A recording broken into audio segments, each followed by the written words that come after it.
Berbagai jaringan bioskop sudah mulai beroperasi di banyak daerah. Hal ini disambut baik oleh banyak pihak, salah satunya Kementerian Pariwisata dan Ekonomi Kreatif atau Kemenparekraf. Pemerintah pun mendorong berbagai program agar sektor industri kreatif kembali bergerak, meski masih berada di masa pandemi. Direktur Industri Musik, Film dan Animasi Kemenparekraf Muhammad Amin mengatakan, pembukaan bioskop tersebut akan membantu memulihkan ekosistem ekonomi kreatif, karena film berkontribusi besar dalam perekonomian kreatif.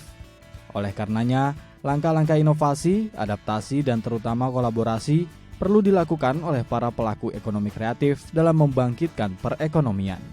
Amin menyampaikan terdapat 3 skema yang disiapkan oleh pemerintah dalam upaya memulihkan ekonomi nasional di bidang perfilman, yaitu promosi, produksi, serta perlindungan dan pemanfaatan hak kekayaan intelektual film.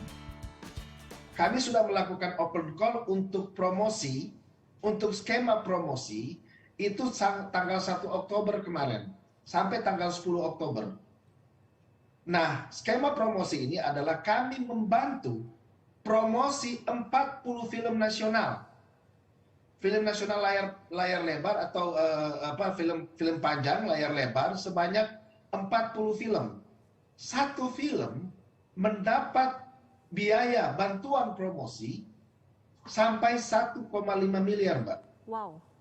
Ini untuk membantu, benar-benar untuk mau membantu para production house untuk bisa berani untuk menayangkan filmnya, jadi keluar dari inventory untuk kemudian ditayangkan di bioskop. Dan kami membantu promosinya sehingga kemudian ekosistem perfilman itu bisa hidup kembali. Melihat dunia perfilman Indonesia yang sudah mulai bangkit, Ketua Gabungan Pengusaha Bioskop Seluruh Indonesia, Joni Syafruddin, menyambut baik langkah pemerintah dalam mendukung promosi film nasional. Ia berharap film-film nasional akan turut mendorong masyarakat untuk kembali menikmati film di bioskop. Melihat jumlah penonton bioskop masih sekitar 10% dari kapasitas bioskop. Joni pun menegaskan masyarakat tidak perlu khawatir untuk kembali menonton film di bioskop, karena selama dibukanya kembali bioskop tidak terjadi klaster dan penularan COVID-19, karena penerapan protokol kesehatan di bioskop diterapkan dengan sangat ketat. Seperti wajib memakai masker, setiap penonton harus duduk berjarak, mematuhi pembatasan kapasitas, juga aturan keluar dan masuk ruangan yang berbeda jalur, agar tidak terjadi kerumunan.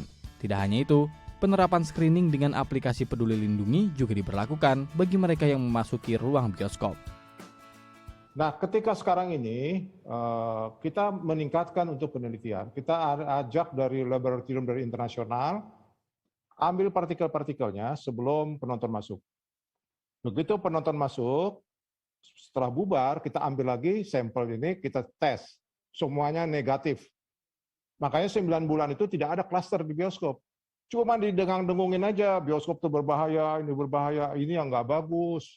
Jadi nggak begitu. Kenapa? Terkontrol kok bioskop itu. Sangat terkontrol. Nggak usah khawatir. Kenapa? Masuk, beli karcis pun tidak ada touch. Robek sendiri, taruh sendiri. Masuk ke dalam, duduk, jarak pasti, 01, isi 1. Ketika bubaran juga tidak langsung berdiri semuanya turun ke bawah, dilarang. Per satu persatu turun sampai keluar.